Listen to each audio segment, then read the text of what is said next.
नमस्कार मित्रों, स्वागत करता हूं आपका हमारे JVNCIB मेड सिंपल के इस चैनल में। दोस्तों, आज के इस वीडियो लेक्चर के माध्यम से हम लोग डिस्कस करेंगे अपने RBWM के यूनिट नंबर 27 का थ्योरी पोर्शन, जो कि बेस्ड है लैंडर अप्रेजल प्रोसीड्यूर। तो फ्रेंड्स, चलिए शुरुआत करते हैं अपने इस वीडियो लेसन को। सबसे पहले इंट्रोडक्शन देखते हैं। देखिए, लोन का ऑरिजिनेशन के अंदर 3 मेन फेजेज हैं, ठीक है। तो सबसे पहला फेज है इन्फॉर्मेशन को एक्वायर करना, दूसरा फेज है दोस्तों क्रेडिट अप्रेजल करना, और तीसरा फेज है सैंक्शन और डिसबर्समेंट। तो लोन ऑरिजिनेशन का 3 स्टेप पे ध्यान रखिएगा। एक लोन के बारे में जानकारी लेना, ठीक है, क्रेडिट को अप्रेज करना और सैंक्शन और डिसबर्समेंट। तो लोन ऑरिजिनेशन का दो की एस्पेक्ट है, वो क्रिटिकल एस्पेक्ट है credit worthiness of the customer and risk in the lending, यानी जिस कस्टमर को आप लोन दे रहे हैं वो कितना क्रेडिट वर्दी है, ये बहुत बड़ा एस्पेक्ट है दोस्तों। और दूसरा एस्पेक्ट है कि लैंडिंग में कौन कौन सा रिस्क है उसका एनालिसिस। दोस्तों, डेमोग्राफिक, एम्प्लॉयमेंट और फाइनेंशियल डिटेल ये भी ज़रूरी है लोन को प्रोसेस करने के लिए, और ये इंपॉर्टेंट है फ्रॉड को चेक करना, और जो इन्फॉर्मेशन जो कस्टमर प्रोवाइड कर रहा है वो कितना ऑथेंटिक है, ये भी ज़रूरी है। तो बैंक जो है एक्सटर्नल एजेंसीज़ को यूज़ करती है, या डॉक्यूमेंट प्रूफ को वेरीफाई, इनकम के डॉक्यूमेंट प्रूफ को, रेजिडेंट के डॉक्यूमेंट प्रूफ को, या दूसरे इन्फॉर्मेशन को वेरीफाई करती है। बैंक को बोरोवर को रिक्वेस्ट भी कर सकती है, गारंटर को रिक्वेस्ट कर सकती है कि लोन को सपोर्ट करें एज ए रिस्क मिटिगेंट। बैंक जो है फ़ी कलेक्ट कर सकती है प्रोसेसिंग के लिए, डॉक्यूमेंटेशन के लिए, एडमिनिस्ट्रेशन के लिए, कि कस्टमर से as a part of application processing ये करती है। प्रोसेसिंग डॉक्यूमेंटेशन के लिए बैंक फ़ी कलेक्ट करती है, ठीक है। दोस्तों, जो क्रेडिट ऑफिसर्स होते हैं वो इन्फॉर्मेशन को स्क्रूटनाइज करते हैं। जो भी उन्हें इन्फॉर्मेशन मिला है कस्टमर से वो उसे स्क्रूटनी करेंगे, और तब जाके वो लोन एलिजिबिलिटी और टर्म्स एंड कंडीशन पे अराइव करते हैं, ठीक है, जो कि कस्टमर को ऑफर किया जाए, यानी कस्टमर को किस रेट ऑफ इंटरेस्ट पे लोन दिया जाए, या दूसरा टर्म्स एंड कंडीशन को क्रेडिट ऑफिसर स्क्रूटनाइज करते हैं। दोस्तों, लेसन को आगे बढ़ाने से पहले मैं अपने जो नए साथी JIB के साथ जुड़े उनको मैं एक सैम्पल दिखाना चाहता हूं। जैसे ये देखिए, यूनिट नंबर 19 का MCQ सेशन है। इसमें दोस्तों आप देख सकते हैं कि हर एक पेज में 2-2 MCQs कवर्ड है, ऐसे करके 100 पेज है इसमें, यानी कि दोस्तों 200 क्वेश्चन का सेट है ये। और इसमें एक पेज से, मैकमिलन के एक पेज से दोस्तों क्वेश्चन बनाया गया है, और ताकि आप जो है रिवाइज कर पाएँ, चीज़ों को रिवाइज कर पाएँ दोस्तों। तो इसी प्रकार से दोस्तों एक यूनिट का आपको यदि 200 क्वेश्चन मिलता है, और PPB में ऐसे 50 यूनिट है, मतलब 10,000 क्वेश्चन का आपके पास सेट है दोस्तों। 5,000 से 10,000 के बीच का क्वेश्चन का सेट है। तो दोस्तों आप समझ सकते हैं कितना इंपॉर्टेंट है इस तरह का PDF। यदि आपको इस तरह की PDF की रिक्वायरमेंट है तो आप हमें इस नंबर पर व्हाट्सएप करके प्राप्त कर सकते हैं। So friends, let's continue our discussion on loan origination. तो लोन ऑरिजिनेशन को कंटिन्यू करते हैं। दोस्तों, मैंने बताया कि क्रेडिट अप्रेजल और सैंक्शन, इसके अंदर क्या होता है, इसके अंदर दोस्तों ये कंफर्म करते हैं कि कस्टमर जो है बेसिक नॉर्म्स को सेटिस्फाई कर रहा है, पॉलिसीज़ को सेटिस्फाई कर रहा है, और आप जो है क्रेडिट स्कोरिंग का हेल्प लेते हैं। क्रेडिट स्कोरिंग एक मेथड होता है, हम लोग डिस्कस किए हैं दोस्तों। RBWM में हमने क्रेडिट स्कोरिंग पे एक टॉपिक ही था अलग से। तो जो भी आप डिसीजन लेते हैं क्रेडिट अप्रेजल के दौरान, सैंक्शन के दौरान, वो पोर्टफोलियो की हेल्थ को अफेक्ट करता है, और यदि आप गलत डिसीजन लेंगे तो रिस्क और बैड डेट बढ़ा देता है। जो तीसरा फेज, ये तो हमारा सेकंड फेज था, क्रेडिट अप्रेजल और सैंक्शन, ठीक है। पहला फेज मैंने आपको बताया, 3 फेज बताया दोस्तों। पहला फेज बताया आपको इन्फॉर्मेशन लेना, इन्फॉर्मेशन ऑफिसर्स लेते हैं, और फिर उसके बाद क्रेडिट अप्रेजल और सैंक्शन होता है, और लास्ट में होता है दोस्तों डिसबर्समेंट, ठीक है।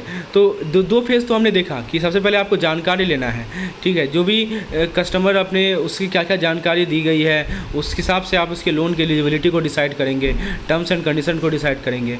उसके बाद आप अप्रेज करेंगे। अप्रेज करने का मतलब ये होता है कि कस्टमर बेसिक नॉर्म को सेटिस्फाई कर रहा है कि नहीं कर रहा है, और रिस्क वेट आप क्रेडिट स्कोरिंग का हेल्प लेंगे, ये अप्रेजल में आता है। और फिर फाइनली आप जो भी डिसीजन, उसके बाद आप थर्ड फेज़ आता है डिसबर्समेंट का, जहाँ पे दोस्तों कोई चेक, मान लीजिए कि एक सैंक्शन अमाउंट का एक चेक जो है वो इशू किया जाएगा कस्टमर को, यानी तो अमाउंट जो है आप डायरेक्टली कस्टमर के अकाउंट में क्रेडिट कर देंगे। तो ये 3 प्रोसेस है, ठीक है, याद रखिएगा। तीनों प्रोसेस को पहले आप डॉक्यूमेंट चेक करना है, दूसरा आपको क्रेडिट अप्रेजल करना है, और तीसरा दोस्तों आपको क्या करना है दोस्तों, थर्ड फेज है आपका, the third phase is disbursement. दोस्तों, अप्रेजल का प्रोसीड्यूर क्या होता है, एप्लीकेशन फॉर्म क्या होता है, वो देखते हैं। तो लैंडर जो है वो हाउसिंग लोन डिसबर्स कर सकते हैं against the security of immovable properties, यानी आप इमूवेबल प्रॉपर्टी को सिक्योरिटी लेके हाउसिंग लोन दे सकते हैं। जो रिपेमेंट स्केड्यूल है वो प्रिपेयर किया जाता है कस्टमर से, लेकिन सबसे पहले वो देखना पड़ेगा कि जो टर्म्स एंड कंडीशन है सैंक्शन का, उससे वो कंप्लाइंस कर रहा है कि नहीं कर रहा है। उस बेसिस पे आप रिपेमेंट स्केड्यूल डिसाइड करते हैं। जो लैंडर है वो फॉलो करते हैं इंटरनल अप्रेजल प्रोसीड्यूर, ठीक है, और प्रिंसिपल को, जो कि लैंडर के ऑपरेशनल मैनुअल में लिखा रहता है, डेस्क कार्ड में लिखा रहता है कि ये हमारा ऑपरेशनल मैनुअल है। दोस्तों जो अप्रेजल प्रोसेस है वो स्टार्ट होता है एप्लीकेशन फॉर्म, जिसमें से आप रिलेवेंट इन्फॉर्मेशन को कलेक्ट करते हैं। अप्रेजल प्रोसेस कैसे स्टार्ट होता है? तो एक एप्लीकेशन फॉर्म होता है जिसमें आप रिलेवेंट इन्फॉर्मेशन को कलेक्ट करते हैं। बैंक को जो है पूरा पार्टिकुलर लेना है लैंड का, बिल्डिंग का, जो एग्जिस्टिंग इनकम है उसका सोर्स क्या है, एग्जिस्टिंग लायबिलिटीज़ है, और मंथली फाइनेंशियल रिपेमेंट ऑब्लिगेशन क्या है। ये सभी जो रिपेमेंट के सोर्स होंगे हाउसिंग लोन का, वो बोरोवर के, देखिए जो हाउसिंग लोन का जो रिपेमेंट का सोर्स होगा वो बोरोवर का एग्जिस्टिंग इनकम होगा। ये जो एप्लीकेशन फॉर्म है इससे लैंडर डिसाइड करते हैं कि क्या जो लोन एक्सपोजर है वो पॉलिसी पैरामीटर के अंदर फॉल कर रहा है कि नहीं कर रहा है, और क्या ये रिस्क एक्सेप्टेबल है या नहीं। अब कौन कौन सा डॉक्यूमेंट है जो कि सबमिट किया जाए होम लोन के लिए? तो होम लोन लेने के लिए दोस्तों लैंडिंग इंस्टीट्यूशन को कुछ डॉक्यूमेंट्स चाहिए होता है एप्लीकेशन फॉर्म के साथ साथ। जो डॉक्यूमेंट है वो सप्लीमेंट्री एविडेंस के रूप में काम करता है, जो भी इन्फॉर्मेशन एप्लीकेशन फॉर्म में प्रोवाइड किया गया है। अब डॉक्यूमेंट के अंदर क्या क्या हो सकता है कि एक तो पहले एप्लीकेशन फॉर्म कंप्लीट होना चाहिए, passport size photograph, voter ID, passport, driving licence, PAN card, इन सभी का एक प्रूफ ऑफ आइडेंटिटी चाहिए। पैन और आधार कार्ड दोनों सबमिट करना, ये तो मस्ट है, ठीक है। उसके बाद दोस्तों प्रूफ ऑफ रेजिडेंस चाहिए, जैसे telephone bill, electricity bill, property tax receipt, voter ID card, ये सभी प्रूफ ऑफ रेजिडेंस भी चाहिए। दोस्तों जो नॉन सैलरीड इंडिविजुअल हैं वो प्रूफ ऑफ बिजनेस एड्रेस भी सबमिट करेंगे। जो सैलरीड इंडिविजुअल हैं उनके लिए salary certificate, form number 16, IT assessment order पिछले 3 साल का, ये सभी सबमिट करना है। जो नॉन सैलरीड इंडिविजुअल है दोस्तों उनको IT असेसमेंट ऑर्डर पिछले 3 साल का सबमिट करना है। बैंक अकाउंट का स्टेटमेंट, पासबुक का स्टेटमेंट पिछले 6 महीना का, ये भी रिक्वायर्ड है। दोस्तों अलॉटमेंट लेटर हाउसिंग बोर्ड के द्वारा, सोसाइटी के द्वारा, ये ज़रूरी है यदि एप्लीकेबल होगा। फ्रेंड्स एक अप्रूव प्लान का कॉपी होगा, परमिशन होगा कंस्ट्रक्शन का, ये भी ज़रूरी है जब जहाँ पे एप्लीकेबल हो। Valuation report, estimation report valuer के द्वारा, अप्रूव वैल्यूअर के द्वारा वैल्यूएशन रिपोर्ट प्रिपेयर किया जाता है, ये भी रिक्वायर्ड है प्रॉपर्टी को फाइनेंस करने के लिए। यदि प्रॉपर्टी एग्रीकल्चर लैंड है तो रिलेटिव ऑर्डर का एक कॉपी चाहिए। कुछ डॉक्यूमेंट्स की रिक्वायरमेंट होती है ये इंश्योर करने के लिए कि जो बोरोवर है वो क्लियर, एब्सोल्यूट और marketable title on land hold कर रहा है। Sale deeds, agreement of sale and parent document, prior document, ये ज़रूरी होता है ट्रांसफ़र ऑफ प्रॉपर्टी के लिए। जो नॉन इनकम्बरेंस सर्टिफिकेट होता है, जो प्रॉपर्टी सब रजिस्ट्रार ऑफिस के द्वारा इशू किया गया है उसमें नॉन इनकम्बरेंस सर्टिफिकेट इशू किया जाता है। उसके बाद दोस्तों एक सर्च रिपोर्ट होता है, नॉन इनकम्बरेंस सर्टिफिकेट होता है 13 साल का, from the bank advocate is needed. जो पॉइजन सर्टिफिकेट होता है दोस्तों जो कि रेवेन्यू अथॉरिटी इशू करती है, ये भी रिक्वायरमेंट होता है। Latest revenue tax receipt, building tax receipt, ये सभी ज़रूरी होता है यदि एप्लीकेबल हो तो। NOC होता है दोस्तों ULC रेगुलेशन एक्ट 1976 के अंदर, ये भी रिक्वायर होता है। रेरा अप्रूवल, जो हाउसिंग प्रोजेक्ट होते हैं उसका रेरा अप्रूवल नेसेसरी होता है। अब बात करें दोस्तों ऑब्टेंशन ऑफ लीगल ओपिनियन और वैल्यूएशन रिपोर्ट ऑन प्रॉपर्टी, तो ब्रांच जो है टाइटल डीड्स को भेजेगी, जो टाइटल डीड्स लैंड का है, बिल्डिंग का है, एक लॉयर को भेजेगी ताकि लीगल ओपिनियन को ले सके। जो लीगल ओपिनियन है उसके अंदर क्लियर, एब्सोल्यूट और मार्केटेबल टाइटल रहेगा प्रॉपर्टी पे, और कोई माइनर इंटरेस्ट का नहीं रहेगा। दोस्तों गिफ्ट डीड का ऑनरशिप या पावर ऑफ अटॉर्नी का, ये भी हैंडल किया जाएगा कॉशन से। किसी हाउस के कंस्ट्रक्शन के लिए जो लैंड है उसको बैंक के अप्रूव्ड वैल्यूअर के द्वारा वैल्यू किया जाएगा, जो कि कमेंट करेंगे कि कंस्ट्रक्शन कितना फिजिबल है as per the submitted plan. जो बाउंड्री है, प्रॉपर्टी बाउंड्री, उसे मार्क किया जाएगा, आइडेंटिफाई किया जाएगा। जब प्लॉट को विजिट किया जाए तो इंश्योर किया जाए कि जो प्लॉट का बाउंड्री है वो क्लियरली डिमार्केट है जैसा सेल एग्रीमेंट में लिखा हुआ है। उसके बाद मतलब उसमें डिमार्केशन प्रॉपर होना चाहिए। जो कंस्ट्रक्शन प्लान है वो इंजीनियर के द्वारा अप्रूव किया गया है वायबिलिटी के लिए, कॉस्ट के लिए, दूसरे फैक्टर्स के लिए। जब एक बिल्डिंग या फ्लैट को परचेज़ करें तो इंश्योर करें कि कंस्ट्रक्शन जो है लोकल अथॉरिटी के द्वारा अप्रूव किया गया है, टैक्स को अप टू डेट पे किया गया लैंड पे या बिल्डिंग पे। दोस्तों जो बिल्डिंग का एज है वो पता कीजिए और उसको वैल्यूएशन रिपोर्ट में रिकॉर्ड कीजिए। जो फ्यूचर लाइफ है बिल्डिंग का ये भी एस्टिमेट किया जाएगा। रेरा अप्रूवल ऑब्टेन किया जाएगा यदि अप्रूवल हो। मान लीजिए कि एप्लीकेशन मिला है किसी एजेंट के माध्यम से, मिल सकता है, एजेंट पावर ऑफ अटॉर्नी भी हो सकता है। तो ये कॉमन है हाउसिंग लोन एप्लीकेशन में, खासकर नॉन रेजिडेंट इंडियन के द्वारा, NRI के द्वारा, कि बैंक जो है उनके एजेंट के माध्यम से लोन एप्लीकेशन लेती है, जिसको पावर ऑफ अटॉर्नी दिया जाता है एप्लीकेंट के द्वारा। तो आप पावर ऑफ अटॉर्नी का स्क्रूटनी कीजिए ऐसे केस में। पावर ऑफ अटॉर्नी एक रिटर्न अथॉरिटी होता है जो कि दूसरे पर्सन को दिया जाता है कि वो जिस पर्सन का इन्हें एग्जीक्यूट किया उसके बिहाफ में काम करेगा। तो special power of attorney execute किया जाता है स्पेसिफिक एक्ट के लिए, और जो एक होता है जनरल पावर ऑफ अटॉर्नी जो कि जनरली दूसरे पर्सन को रिप्रेजेंट करते हैं एक से ज़्यादा एक्ट के लिए। तो दो तरह का पावर ऑफ अटॉर्नी होता है, स्पेसिफिक पावर ऑफ अटॉर्नी और एक होता है जनरल पावर ऑफ अटॉर्नी। दोस्तों पावर ऑफ अटॉर्नी को एग्जीक्यूट किया जा सकता है एक से ज़्यादा पर्सन में, और इसके ये स्पेसिफाई करेगा कि ये जो जॉइंटली ऐड करना है या सेवरली ऐड करना है। पावर ऑफ अटॉर्नी दोस्तों एक पर्सन एग्जीक्यूट कर सकता है, कोई पर्सन एग्जीक्यूट कर सकता है जो कि कॉन्ट्रैक्ट में इंटर करता है। दोस्तों जो जनरल पावर ऑफ अटॉर्नी होता है वो जब तक आप उसे बंद नहीं करें, ख़त्म नहीं करें, तब तक वो लागू होता है, और या तो पार्टी का डेथ हो जाए या जो स्पेशल पावर ऑफ अटॉर्नी है वो डिटरमाइन किया जाता है जब एक्ट हो जाता है तब। जब पावर ऑफ अटॉर्नी को एग्जीक्यूट किया जाएगा फॉरेन कंट्री में तो इसको स्टाम्प किया जाएगा 3 महीने में। जिस दिन देखिए मान लीजिए कोई पावर ऑफ अटॉर्नी है, उसको फॉरेन कंट्री में एग्जीक्यूट किया गया, उसको फिर भारत लाया गया, तो उसे आपको 3 महीने के अंदर स्टाम्पिंग करवाना ज़रूरी है, नहीं तो उसे यदि अन स्टाम्प रहेगा तो उस पर कुछ काम नहीं किया जा सकता। फ्रेंड्स यदि हम मॉर्टगेज की बात करें, मॉर्टगेज को क्रिएट करने के लिए भी पावर ऑफ अटॉर्नी को एक्सेप्ट किया जाता है। तो सबसे पहले आप देखिए कि पावर ऑफ अटॉर्नी ट्रांजैक्शन की नेसेसिटी को वेरीफाई कीजिए और इंश्योर कीजिए कि बैंक के लिए एक्सेप्टेबल है या नहीं।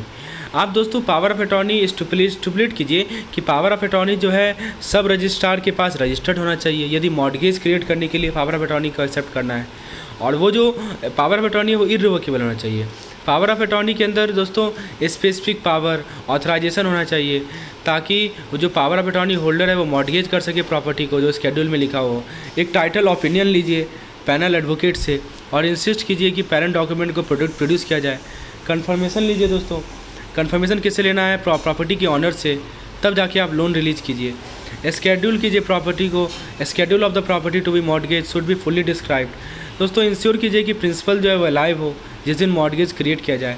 पावर ऑफ अटॉर्नी के अंदर एक रेटिफिकेशन क्लॉज होगा, यहाँ पे जो प्रिंसिपल है वो रेटिफाई करेगा और कंफर्म करेगा जो भी एक्ट है पीओए होल्डर के द्वारा किया जाएगा। वेरीफाई कीजिए दोस्तों कि पावर ऑफ अटॉर्नी होल्डर का कोई एक्ट जो है और उसे वेरीफाई कीजिए और इंश्योर कीजिए कि कोई स्पेसिफिक कंडीशन का ब्रीच ना हो। दोस्तों बात करते हैं अप्रेजल ऑफ लोन रिक्वेस्ट की।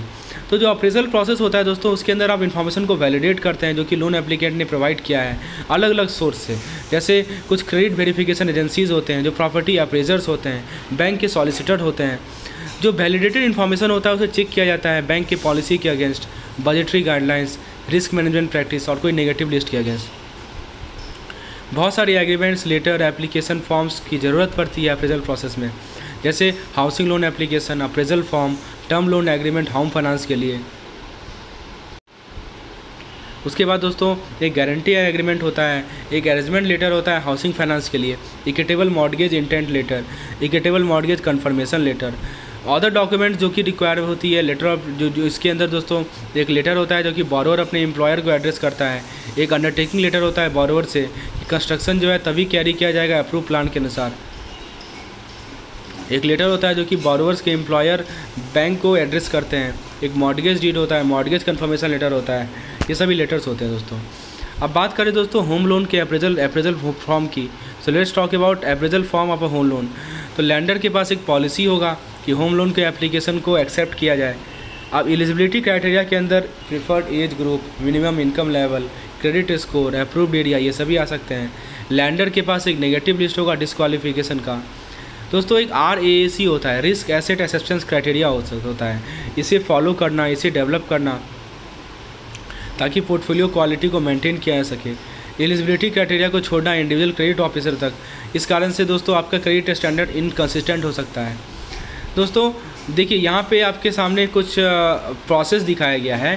पहले आपने देखना है कि लोन अमाउंट कितना रिक्वेस्ट किया गया है, purchase cost, construction cost, renovation cost, repair cost क्या है, ठीक है। उसके अंदर दोस्तों जो भी बी में आपने अमाउंट लिखा है उसमें से मार्जिन को घटा दीजिए और ए और सी में जो लोन अमाउंट है जो भी कम रहेगा उससे आप लोन अमाउंट डिसाइड करेंगे, कितना उसने रिक्वेस्ट किया और एक्चुअल कॉस्ट ऑफ परचेज कितना है। तो जो भी आपका ए या सी में से कम रहेगा वो ले लीजिए।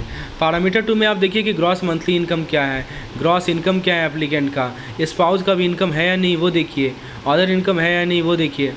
टोटल में आपका net monthly income, net income applicant.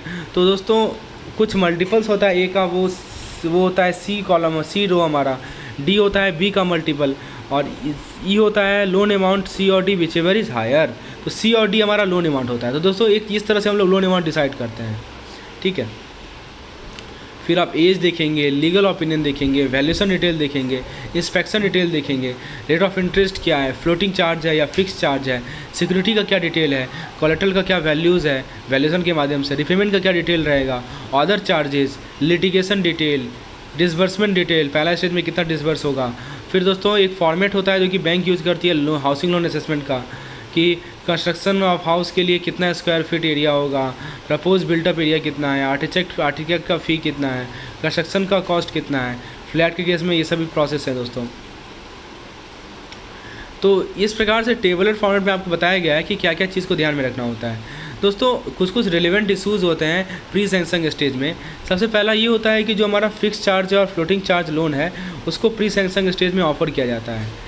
दोस्तों जो हाउस या फ्लैट है उसे इंश्योर किया जाएगा अलग अलग रिस्क से। रिपेमेंट हॉलीडे अलाउ किया जा सकता है होम लोन का, ठीक है। आपको ये देखना है कि कितना रेप्यूटेड बिल्डर के द्वारा कंस्ट्रक्ट किया जा रहा है या गवर्नमेंट एजेंसी के द्वारा कंस्ट्रक्ट किया जा रहा है। मैक्सिमम जो मोरेटोरियम पीरियड आप दे सकते हैं वो 18 महीना का दे सकते हैं या 3 महीना का दे सकते हैं लैंड परचेज के लिए और बिल्डिंग फ्लैट के लिए। दोस्तों इक्वेटेड मंथली इंस्टॉलमेंट EMI जो है मंथली रिपेमेंट अमाउंट होता है जिसके अंदर इंटरेस्ट भी होता है, प्रिंसिपल भी होता है। दोस्तों जो हमारा प्री EMI इंटरेस्ट होता है वो हर एक महीना पेबल होता है जिस दिन के डेट ऑफ डिसबर्समेंट है। डेट ऑफ डिसबर्समेंट से हर एक महीना आपको EMI पे करना है जब तक EMI कमेंस हो जाए, ठीक है। और मंथली सिंपल इंटरेस्ट होता है अमाउंट डिसबर्स पे। फ्लोटिंग रेट इंटरेस्ट में क्या होता है, EMI अमाउंट जो है सेम रहता है लेकिन नंबर ऑफ़ इंस्टॉलमेंट को बढ़ाया जा सकता है, घटाया जा सकता है कि इंटरेस्ट रेट में जिस हिसाब से चेंज आए। चेक ऑफ फैसिलिटी क्या होता है, किसी सैलरीड पर्सन के लिए एक चेक ऑफ अरेंजमेंट होता है। दोस्तों एक इरिवोकेबल लेटर ऑफ अथॉरिटी होता है जो कि लिया जाता है बोरोवर से ताकि specific amount of monthly instalment को डिडक्ट किया जा सके उनके सैलरी से, उनके वेजेस से, और पेमेंट ड्यू का पेमेंट किया जा सके लैंडर को। दोस्तों जो एम्प्लॉयर है उनको कहा जाएगा कि वो इस अथॉरिटी को रिकॉर्ड करें और इसका एक्सेप्टेंस को कन्वे करें। एक अंडरटेकिंग लिया जाएगा एम्प्लॉयर से कि वो क्लियरेंस ऑब्टेन करेंगे बैंक से before setting the dues to the employ on transfer. Check off mechanism जो है किसी बैंक के थ्रू काम करता है यदि सैलरी जो है बैंक के माध्यम से दिया गया है।